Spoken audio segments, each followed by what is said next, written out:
pantai utara Pulau Kalimantan.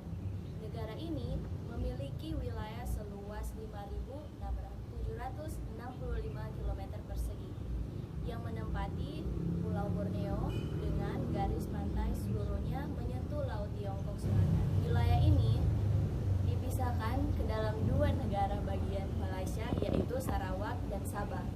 Untuk lagu kebangsaannya ialah Allah Peliharakan Sultan, dan untuk ibu kota dan juga kota terbesar adalah Bandar Seri Begawan. Nah, untuk bahasa resmi mereka menggunakan bahasa Melayu, tapi bahasa yang diakui adalah bahasa Inggris. Dan untuk bahasa lainnya mereka menggunakan bahasa Indonesia, Melayu, Brunei, Melayu Jawi, Tutong, Kedayan, Belait, dan Mandarin.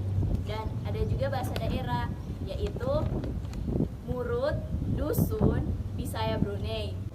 Dan untuk aksara resmi mereka mempunyai dua, yaitu aksara Rumi dan aksara Jawi.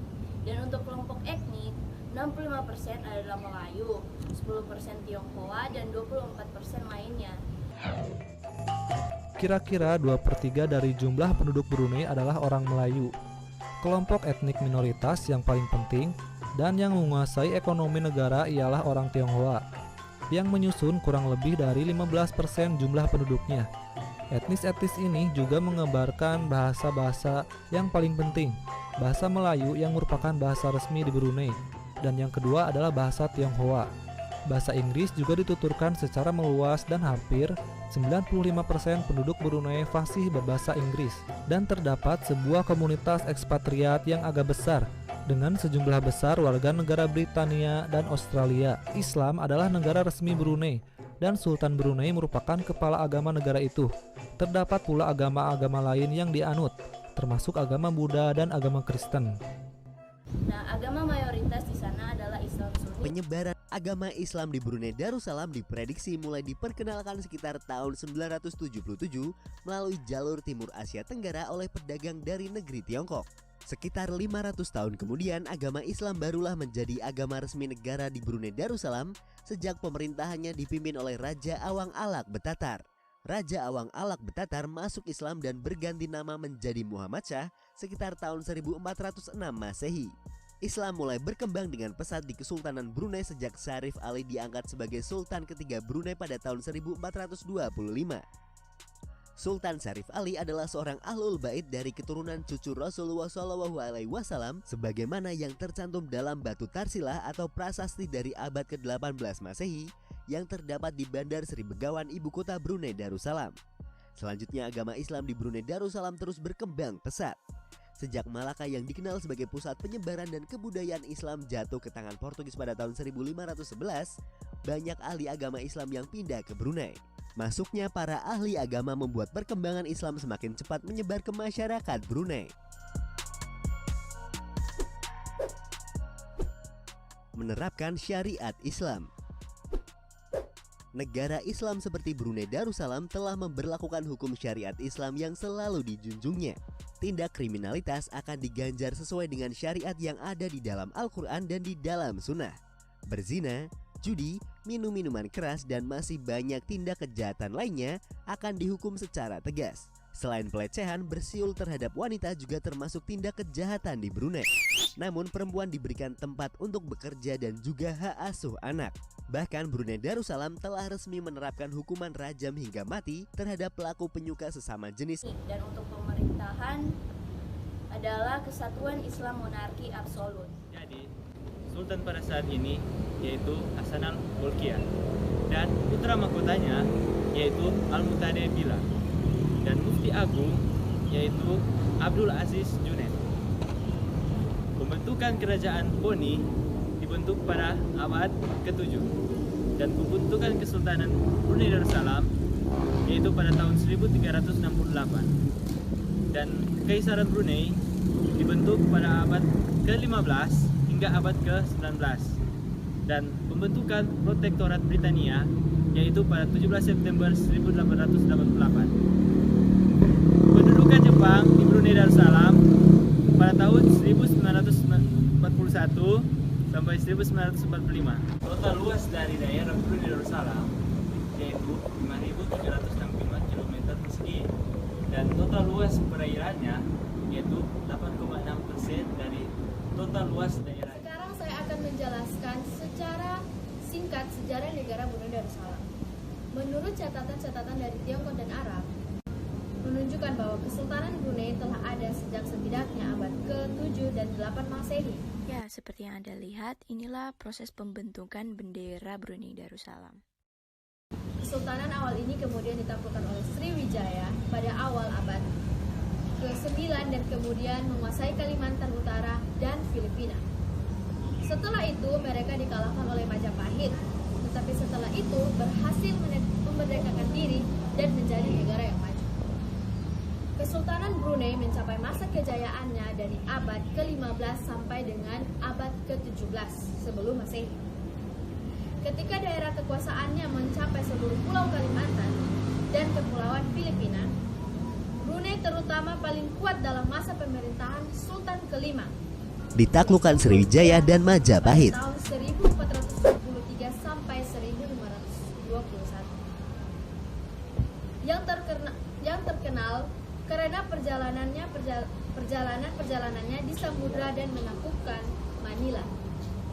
Dan pada masa pemerintahan Sultan ke-9, yaitu Sultan Hasan, pada tahun 1605 sampai 1619, yang mengembangkan sistem pengadilan kerajaan yang unsur-unsurnya masih terdapat.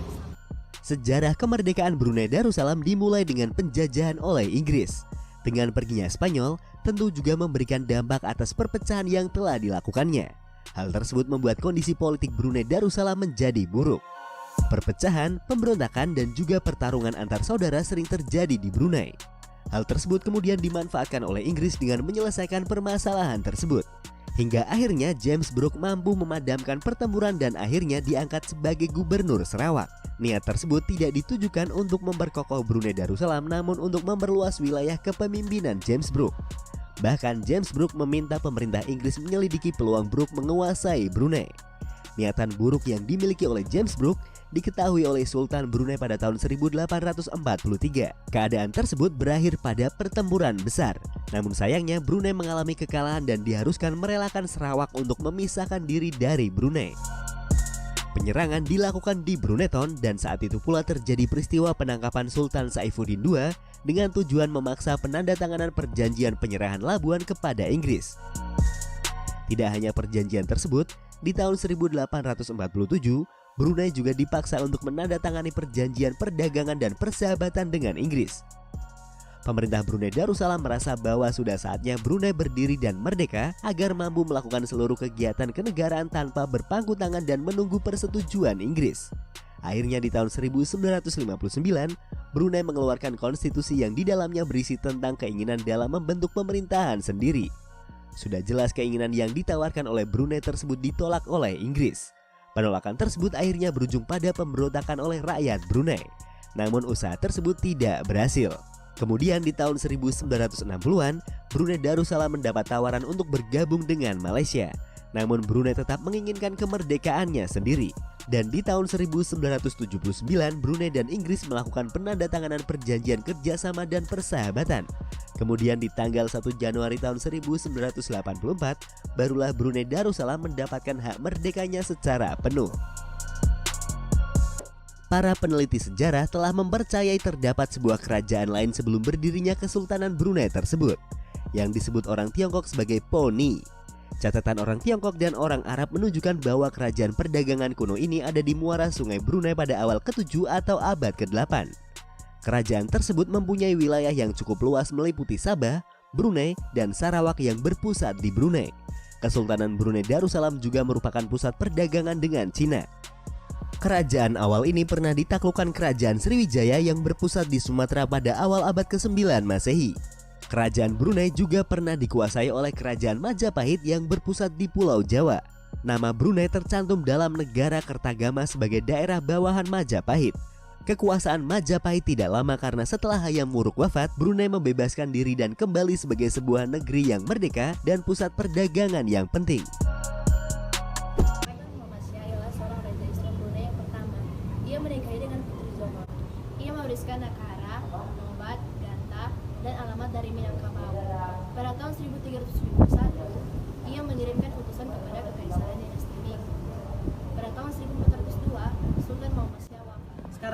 menjelaskan tentang fisiografi dari negara Brunei Darussalam.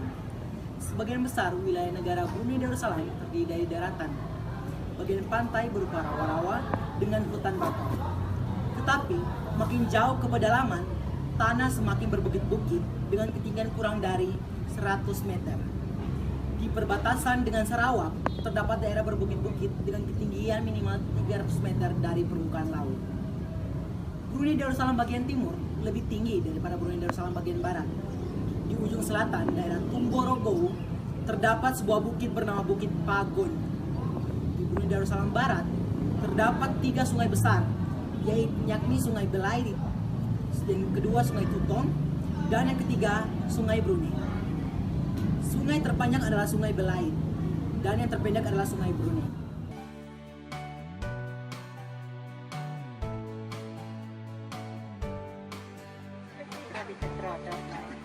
And all personal electronic devices, including mobile phones, iPads, tablets, and laptops, must now be connected.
Menurut konstitusi, pemerintahan di keseluruhan ini dijalankan oleh Majelis Umum, Dewan Menteri, dan Badan Legislatif.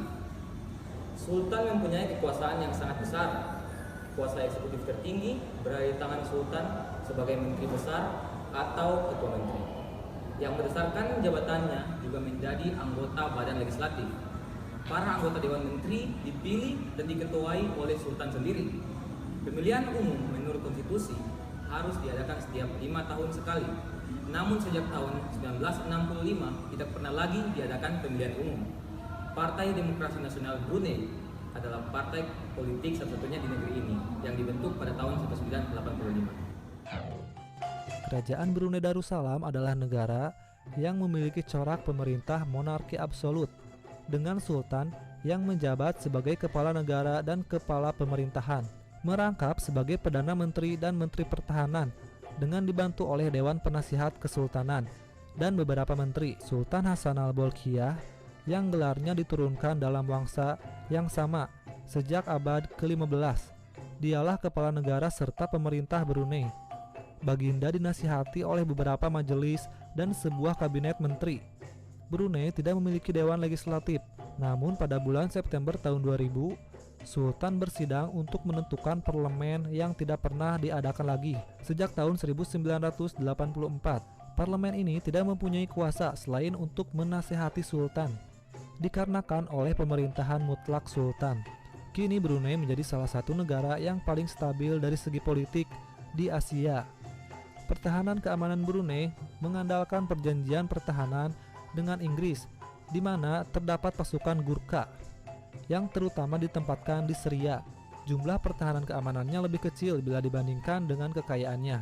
Secara teori, Brunei berada di bawah pemerintahan militer sejak pemberontakan yang terjadi pada tahun 1960-an. Pemberontakan itu dihancurkan oleh laskar-laskar Britania Raya dari Singapura. Bahasa Brunei. Ada sejumlah bahasa yang digunakan di Brunei. Bahasa resmi negara Brunei adalah bahasa Melayu standar.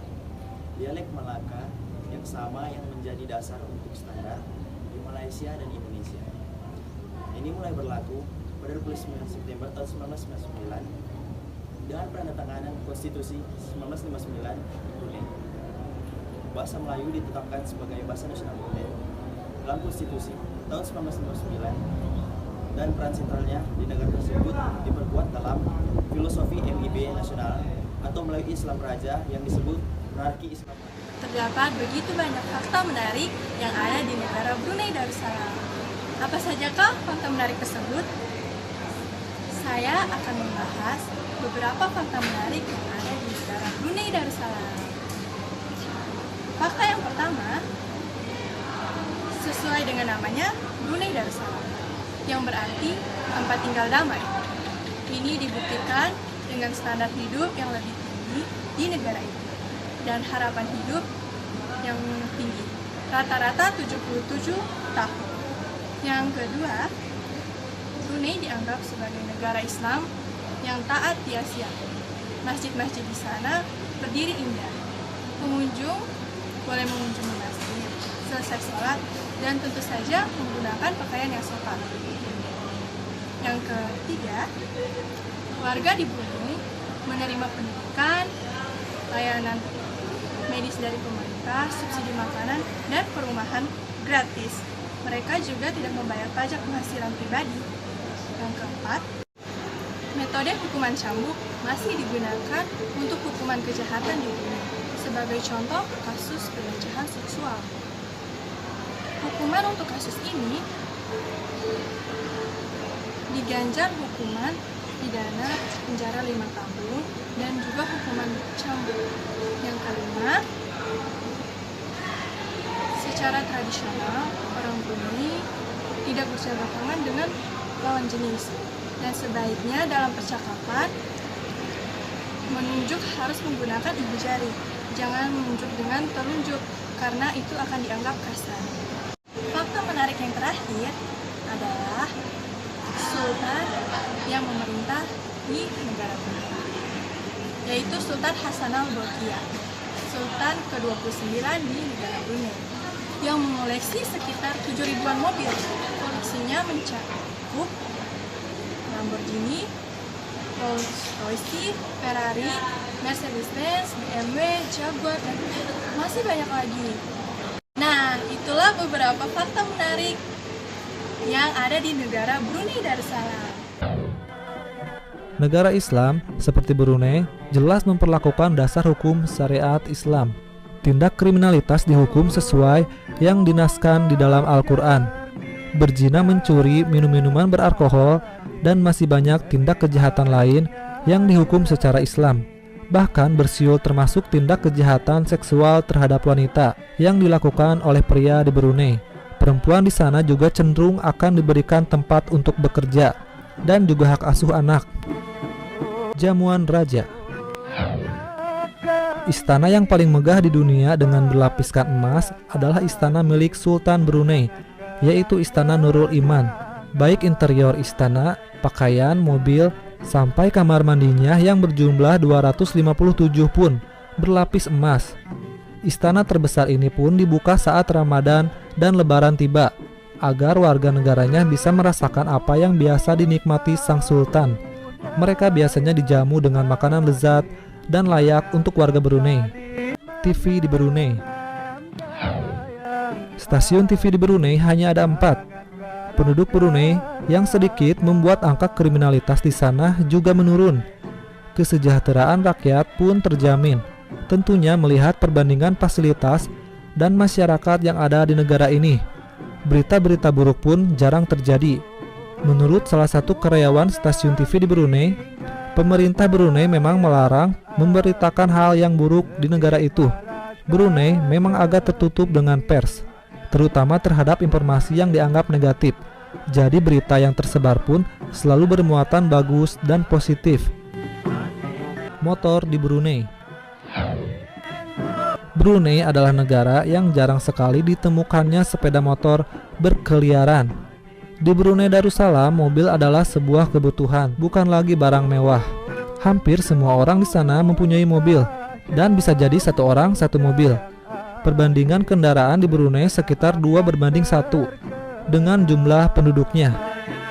Brunei Darussalam. Budaya Brunei Darussalam seakan lebih kelihatan sama dengan budaya Melayu. Dengan adanya pengaruh yang kuat dari Islam, tetapi budaya Brunei Darussalam juga lebih kelihatan konservatif loh dibandingkan Indonesia dan Malaysia. Dan di Brunei Darussalam diadakan larangan untuk konsumsi minuman keras. Tetapi bagi orang yang di luar Brunei Darussalam atau orang yang non-muslim dapat membawa 12 botol bir dan 2 botol minuman keras setiap mereka memasuki negara ini. Pada awal 1990-an diadakan pemberlakuan aturan yang dimana klub-klub malam juga harus ditutup di negara ini, teman-teman. Dan juga di Brunei Darussalam diadakan pengharaman untuk rokok. Dan apa tujuan sih dari pengharaman rokok ini? Tujuannya adalah untuk mengurangi konsumsi rokok dari masyarakat Brunei. Saya akan membahas tentang persamaan negara Indonesia dan negara Brunei Darussalam. Hubungan Brunei Darussalam dan Indonesia mengacu pada hubungan bilateral antara Kesultanan Brunei Darussalam dan Republik Indonesia. Brunei memiliki kedaulatan besar di Jakarta dan sementara Indonesia memiliki kedaulatan besar di Bandar Seri Begawan. Kedua negara, baik Brunei maupun Indonesia, memiliki ciri karakteristik yang sama, termasuk bingkai acuan umum dalam sejarah, budaya, dan agama. Bahasa nasional kedua negara tersebut yaitu Melayu. Mayoritas penduduk kedua negara itu yaitu Austronesia atau dari ras Melayu. Dalam kesamaan negara Brunei Darussalam itu dalam sejarah, hubungan Brunei dan Indonesia telah dimulai sejak abad ke-14. Di era penjajahan Eropa, Indonesia jatuh ke tangan Belanda sebagai Hindia Belanda, sedangkan Brunei bersama Singapura dan Malaysia jatuh ke tangan Inggris. Pada tahun 1960-an, Indonesia dan Brunei secara tidak langsung terlibat dalam tensi militer. Republik Indonesia menetapkan hubungan dengan Brunei Darussalam sejak 1 Januari 1984. Indonesia mengakui kemerdekaan pada tahun 1984. Indonesia mendukung keanggotaan Brunei di ASEAN pada tahun 1984. Terima kasih. Jadi, pada saat ini saya akan menyampaikan statistika yang ada di negara Brunei Darussalam. Dimulai dari total populasi pada tahun 2016 mencapai 423.000 penduduk. Pendapatan nasional bruto per kapita mencapai 68.090 US dollar. Harapan hidup saat lahir untuk anak yang perempuan mencapai 75% dan untuk anak perempuan mencapai 78%. Probabilitas kematian balita mencapai 12% dan kemungkinan meninggal antara 15 sampai 60 tahun untuk perempuan mencapai 111 orang dan untuk yang laki-laki mencapai 83 orang. Total pengeluaran untuk kesehatan per kapita mencapai 1.778.000 dolar pada tahun 2014. Total pengeluaran untuk kesehatan sebagai dari PDB tahun 2014 mencapai 2,6%. Negara kecil tetapi kaya raya adalah sebutan yang pas untuk Brunei Darussalam dengan jumlah penduduk yang hanya sekitar 400.000 penduduk. Namun demikian, Brunei Darussalam adalah negara yang bersih, negara kota yang aman, dan yang pasti tidak macet. Negara ini seperti Jogjanya Indonesia, alami, bersih, tidak macet, dan jumlah penduduknya yang tidak terlalu banyak. Saat siang hari terlihat lengang, apalagi malam hari. Negara kaya dengan sistem pertahanan lemah. Pertahanan dan keamanan Brunei Darussalam mengandalkan perjanjian pertahanan dengan Inggris, di mana terdapat pasukan Gurkha yang terutama ditempatkan di Syria. Jumlah pertahanan dan keamanannya lebih kecil bila dibandingkan dengan kekayaannya dan dengan negara-negara tetangga. Secara teori, Brunei Darussalam berada di bawah pemerintahan militer sejak pemberontakan yang terjadi pada awal tahun 1960-an. Pemberontakan tersebut dihancurkan oleh laskar-laskar Britania Raya dari Singapura. negara yang makmur. Saat ini Brunei Darussalam mempunyai indeks pembangunan manusia tertinggi kedua di Asia Tenggara setelah Singapura, sehingga diklasifikasikan sebagai negara maju. Menurut Dana Moneter Internasional, Brunei Darussalam mempunyai produk domestik bruto per kapita terbesar kelima di dunia dalam keseimbangan kemampuan berbelanja. Sementara itu, Forbes menempatkan Brunei Darussalam sebagai negara terkaya kelima dari 182 negara karena mempunyai ladang minyak bumi dan gas alam yang sangat luas. Selain itu, Brunei Darussalam juga terkenal dengan kemakmuran dan ketegasan dalam melaksanakan syariat Islam, baik dalam bidang pemerintahan maupun kehidupan bermasyarakat. Perekonomian Brunei Darussalam. Ekonomi Brunei Darussalam bertumbuh pada sektor minyak bumi dan gas dengan pendapatan nasional yang termasuk salah satu yang tertinggi di dunia. Satuan mata uang Brunei Darussalam adalah Brunei Dolar yang mempunyai nilai yang sama dengan dolar Singapura. Selain bertumbuh pada sektor minyak bumi dan gas, pemerintah Brunei Darussalam mencoba melakukan diversifikasi sumber-sumber ekonomi melalui upaya peningkatan di bidang perdagangan dan industri. Kekayaan Sultan Hasan Al-Bolkiah. Sultan Hasan Al-Bolkiah pada 2008 lalu dinobatkan oleh Forbes sebagai salah satu anggota kerajaan terkaya di dunia dengan total kekayaan mencapai 20 miliar US dollar. Sultan Hasan Al-Bolkiah mempunyai istana yang bernama Istana Nurul Iman Palace. Istana yang lebih besar dari Istana Vatikan ini dinobatkan sebagai istana terbesar di dunia. Menurut beberapa sumber ada sekitar 1.788 kamar tidur dan 257 kamar mandi dalam istana Brunei Darussalam tersebut. Dia menghabiskan hingga 350 juta US dollar untuk membangun istana tersebut. Tidak hanya mempunyai istana yang megah, Sultan Hasan Al-Bolkiah juga dikenal sebagai pengoleksi mobil super mewah. Di garasinya terparkir 452 Ferrari dan 134 mobil Koenigsegg. Tidak hanya itu, dia juga mempunyai 209 BMW, 179 Jaguar, 11 Aston Martin, 11 McLaren, dan 21 Lamborghini. Inilah 11 alasan jadi warga Brunei Darussalam itu lebih bahagia. Bosan dengan berita kekerasan, korupsi, krisis moneter atau sejenisnya? Mungkin kita perlu sejenak berlibur ke Brunei Darussalam. Negara Brunei Darussalam memang jarang terdengar dan terkesan terpencil. Padahal negara ini justru dibilang memiliki kualitas yang membuatnya cocok dikatakan sebagai negara impian. Berikut informasinya. 1. Negara bebas pajak. Pernah merasa pusing dengan urusan membayar pajak?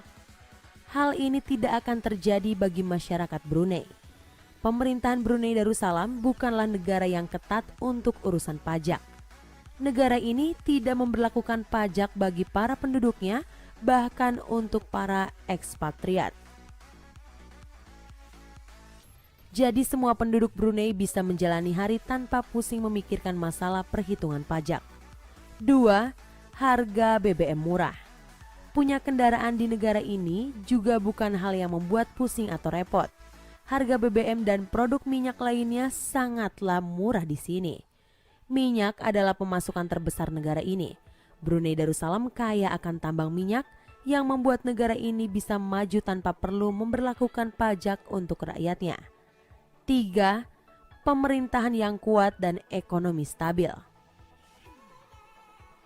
Brunei dipimpin oleh Sultan Hasan Al-Bolkiah yang bijaksana. Ia berhasil menciptakan pemerintahan yang kuat untuk mempertahankan negaranya. Tidak hanya itu saja, negara ini juga memiliki ekonomi yang stabil untuk memenuhi segala kebutuhan negara dan rakyatnya. Mata uang dolar Brunei memiliki nilai yang sama dengan dolar Singapura. Karena itu, tidak ada peraturan mengenai pertukaran dua mata uang ini, sehingga uang ini bisa digunakan di dalam Brunei sendiri atau di Singapura. 4. Negara tujuan para ekspatriat. Brunei Darussalam memang jarang terdengar namanya di media, tapi bukan berarti negara ini sangat asing. Setidaknya 40% orang Brunei sebenarnya justru orang asing yang pada umumnya datang dari negara Asia lainnya. Pekerjaan yang paling umum untuk ekspatriat di Brunei adalah sebagai guru, pekerja pabrik, pekerja konstruksi, dan di perusahaan minyak. 5. Tingkat kejahatan yang rendah. Kejahatan besar di negara ini sangatlah jarang terjadi. Kalaupun ada kejahatan yang pernah terjadi, umumnya hanya berupa kejahatan-kejahatan kecil saja. Pada tahun 2000 sampai 2008, tingkat kejahatan memang sempat meningkat. Karena itulah, Sultan kemudian menerapkan hukum Islam di negara tersebut untuk menekan angka kejahatan. 6. Gaya hidup yang bersih. Masyarakat Brunei mencoba untuk mengikuti gaya hidup yang sehat. Minuman beralkohol dilarang di negara ini dan tempat-tempat umum juga selalu bersih. Hal ini dilakukan karena pemerintah memiliki peraturan tegas untuk menjaga agar lingkungan tempat tinggal mereka tetap sehat. Pemerintah juga sangat ketat dalam hal menjaga kebersihan dan keteraturan di negara tersebut. 7. Biaya hidup yang lebih murah daripada negara kaya lainnya. Seperti yang disebutkan sebelumnya, negara ini tidak memberlakukan pajak dan harga BBM-nya juga murah. Karena itulah, penduduk memiliki dana lebih untuk memenuhi kebutuhan dasar dan rekreasi mereka. Harga sewa rumah di negara ini lebih murah daripada di Ukraina. Kebutuhan rutin seperti makan, tagihan listrik, dan air juga cenderung lebih murah. 8. Biaya pengobatan gratis.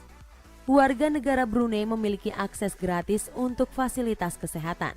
Masyarakat disediakan asuransi kesehatan yang bisa digunakan untuk melakukan cek kesehatan, diagnosa, dan operasi kecil maupun besar secara gratis.